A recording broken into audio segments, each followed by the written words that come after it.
திமுக அரசின் அமைச்சர்களும் திமுகவினரும் ஆட்சி அதிகாரத்தை தவறாக பயன்படுத்துவதோடு பணபலம் படைபலத்துடன் பல்வேறு அராஜகங்கள் மற்றும் வன்முறைகளை கட்டவிழ்த்து விடுவார்கள் என்பதாலும் மக்களை சுதந்திரமாக வாக்களிக்க விடமாட்டார்கள் என்பதாலும் தேர்தல் சுதந்திரமாகவும் நியாயமாகவும் நடைபெறாது என்பதாலும் ஜூலை 10ஆம் தேதி நடைபெறவுள்ள விக்கிரவாண்டி சட்டமன்ற தொகுதிக்கான இடைத்தேர்தலை அதிமுக புறக்கணிக்கிறது அப்படின்னு ஒரு பெரிய அறிக்கையை கொடுத்திருக்கிறார். நம்பும்படியா இருக்கா, ஏற்றுக்கொள்ளும்படியா இருக்கா அந்த காரணம், புறக்கணிப்பதற்கு திரு இபிஎஸ் சொல்லக்கூடிய அந்த காரணம்? 2012 புதுக்கோட்டை இடைத்தேர்தலை தமிழ்நாட்டில் அரசியல் முதுபெரும் தலைவர் கலைஞர் கருணாநிதி புறக்கணித்த போது அவர் என்ன சொன்னார்னா, தேர்தல் ஆணையத்திடம் எந்த விதமான நியாயத்தையும் எதிர்பார்க்க முடியாது, எனவே புதுக்கோட்டை இடைத்தேர்தலை திராவிட முன்னேற்ற கழகம் நாங்கள் புறக்கணிக்கிறோம் அப்படின்னு சொல்றார். அந்த நிலைப்பாட்டை தான் இன்றைக்கு தமிழ்நாட்டின் மாண்புமிகு எதிர்க்கட்சி தலைவர் எடப்பாடி பழனிசாமி அதிமுகவினுடைய பொதுச் செயலாளர் அந்த நிலைப்பாட்டை எடுத்திருக்கிறார். திமுக நிலைப்பாட்டை அதிமுக பின்பற்றுமா என்ன? பின்பற்றுவா என்பதுக்கு இல்ல, அவர் எடுத்தால் அது சரி. அன்றைக்கு ஏன் கலைஞர் அதை புறக்கணிச்சாரு? இதே கருத்தை தான் சொன்னாரு, அதே கருத்தை தான் இன்னைக்கு எடப்பாடி சொல்றாரு. இதுல என்ன தப்பு இருக்கு? இல்ல, சில நாட்களுக்கு முன்பாக நாடாளுமன்ற தேர்தலை இதே தேர்தல் ஆணையம் நடத்தி முடிவுகளை அறிவிச்சது. நீங்களும் அதுல போட்டி போட்டீங்க. உங்களுக்கும் திமுகவுக்கும் கிட்டத்தட்ட 7000 வாக்குகள் தான் வித்தியாசம் விக்கிரவாண்டி சட்டமன்ற தொகுதியிலேயே. அப்ப திடீர்னு தேர்தல் நியாயமா நடக்காதுன்னா எலெக்ஷன் கமிஷன் தானே தேர்தல் நடத்துது, திமுக அரசு தேர்தல் நடத்தல இல்லையா?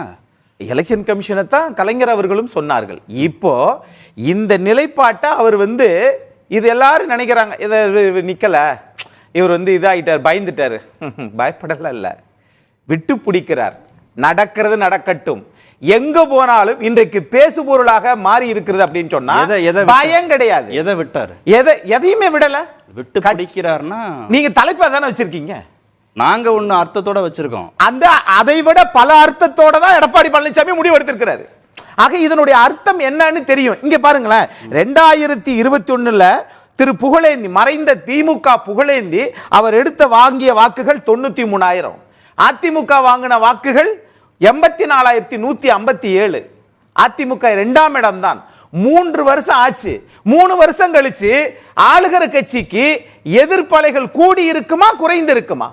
ஆனால் அதிமுக ஏன் நிக்கலனா, போதும்பா வழக்கம் போல இருக்கு. தொண்டர்கள் பலமே இல்லாத, வாக்குகள் பலமே இல்லாத ஒரு கட்சி சொன்னா கூட புரிஞ்சுக்க முடியுது.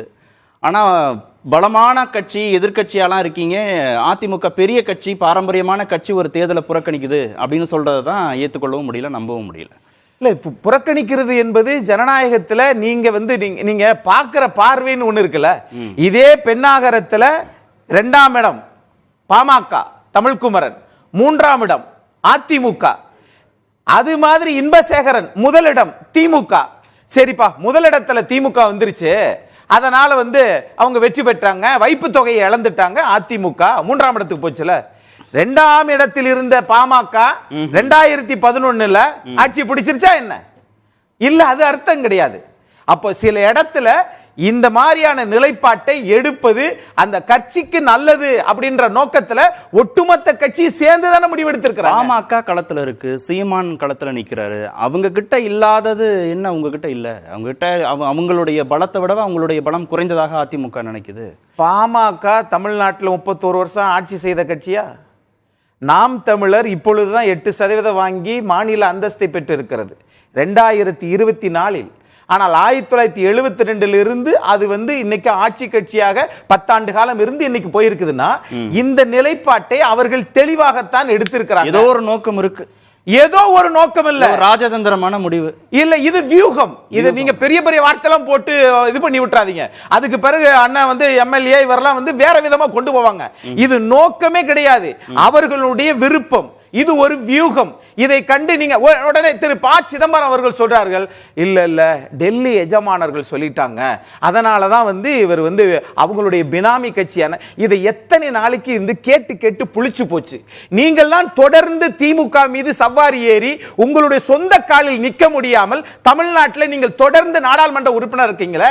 அதிமுகவை இன்னும் பாஜகவிலிருந்து வெளியே போனதுக்கு பிறகும் இன்னும் பினாமி சவாரி செய்கிறார்கள் என்று சொன்னால் உங்களுக்கு எந்த சொத்தை வாதமாக நான் பார்க்கிறேன். பாமகவுடைய வெற்றியை எளிதாக்குவதற்கு அதிமுகவும் பாஜகவும் இதை செய்யறாங்க, பேசிக்கிட்டு செய்யறாங்க. அதிமுக போட்டியிடலைன்னா பாமகவுடைய வெற்றி வாய்ப்பு எளிதாகலாம் அப்படின்ற அடிப்படையில இதை அதிமுக புறக்கணிக்க சொல்றாங்க மேலிடத்திலிருந்து.